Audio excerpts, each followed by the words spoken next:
तो देखते हैं, आज विश्वकर्मा जयंती है। तो विश्व अर्थात जो जो भी कर्म होते हैं, होम यज्ञ आदि, शिल्प क्रिया आदि, कुछ जोड़ते हैं हम, कुछ बनाते हैं, नया क्रिया करते हैं।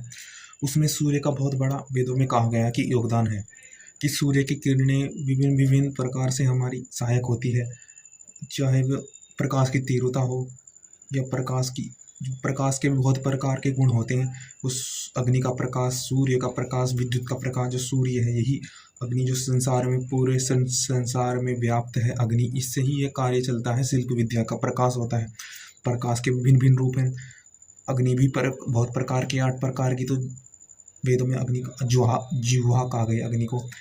तीर जलने वाली लाल, उसके रंग में भी भेद आता रहता है। जैसे कि हम किसी को जानना हो कि कैसी अग्नि, वाले उसके लाल धधकती अग्नि, और उसमें थोड़ा प्रकाश, तो वह कार्य सिद्धि हेतु होती है। जैसे कि कुछ व्यक्ति वेल्ड जोड़ते हैं, शिल्प कार्य करते हैं, तो वहाँ पर अलग अलग टेम्परेचर वही है, वह अग्नि बदलती है।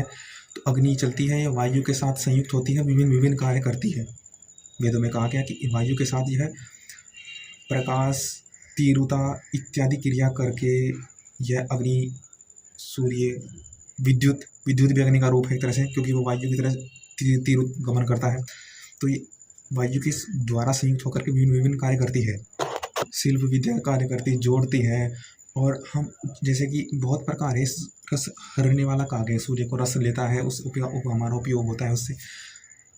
शुक्ल पक्ष, कृष्ण पक्ष इत्यादि हम औषधि का उपयोग करते हैं। तो सब शरीर में भी क्रिया है, शरीर का भी व्यक्ति एक साथ देगा तो वह प्रकाश से रोगों को, अशुद्धि को दूर कर सकता है। ये पवित्र है वायु, एक तरह से पवित्र करने के लिए कहा गया कि कब किसको, जैसे अग्नि पदार्थों को बनाती भी है, उनको पवित्र भी करती रहती है। किसी पदार्थ में कारीगर व्यक्ति उसको पवित्र करते हैं, अशुद्धि दूर करते हैं।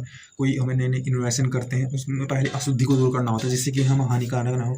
आइडिया तो आ जाते हैं, परंतु उसको लिए ये अग्नि सहायक होती है, वायु सहायक होती है। ये अग्नि वायु का ही रूप है जो अग्नि में विद्युत बन गया।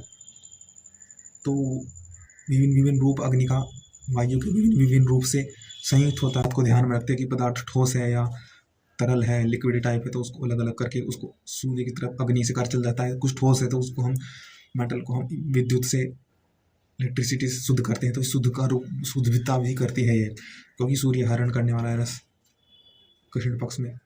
थोड़ी इम्प्योरिटी हमें भी बाहर आएंगी ना, क्योंकि प्रकाश बढ़ रहा है तो उसको इम्प्योरिटी, प्रकाश करंट के फ्लो की, जैसे करंट में पावर होती है, फोर्स होता है, जो करंट होता है उसका बल होता है, उस बल के कारण इम्प्योरिटी भी बाहर आती है। उस इम्प्योरिटी फिर अगर हमने करंट बढ़ाया, करंट का बल बढ़ाया, तो हम उस प्रकाश से फिर इम्प्योरिटी को दूर कर सकते हैं, अशुद्धता को दूर कर सकते हैं, प्रकाश बढ़ेगा। बहुत बहुत चीज़ होती है कि प्रकाश किस दशा से बढ़ रहा है, किस फैक्टर से बढ़ेगा, कितना कांस्टेंट बढ़ाना है हमको, उसको हम निरंतर इतना बढ़ाते जाइए तो उससे अशुद्धि दूर होती है। तो बहुत सारे फैक्टर होते हैं, प्रॉब्लम्स हर फॉर्मूला में कांस्टेंट होता है, फैक्टर होता है, जिससे कि हम उस गति से बढ़ाते जाएं तो अशुद्धता दूर होती है। तो हम प्रकाश को बढ़ाते जा रहे हैं तो जो अशुद्धता है वह भी दूर हो रही है। तो अग्नि वायु के साथ संयुक्त करके विभिन्न विभिन्न रूप करती, विभिन्न विभिन्न प्रकाश करके हमारा विभिन्न रूप से सहायता करती, सहायक होती है, अशुद्धियाँ दूर करती है, पवित्र बनाती है, हमको लाभकारी होती है, लाभकारी होती है। तो अग्नि, सूर्य की उपासना करो, सूर्य से जानो कि कैसे हमारे लिए लाभकारी हो रही है। क्योंकि वो करंट बढ़ रहा है तो उस आवेश में वह अशुद्धता भी आएगी, और हम उस करंट को तो बढ़ाते जाएँ कुछ फैक्टर से, किस कारण, किसी अमाउंट, तो वह अशुद्धता को दूर कर देगी। वो बढ़ा हुआ प्रकाश बढ़ेगी, इलेक्ट्रिसिटी बढ़ा हुआ अग्नि का रूप उस अशुद्धता को दूर करके हमें पवित्र कर देगा।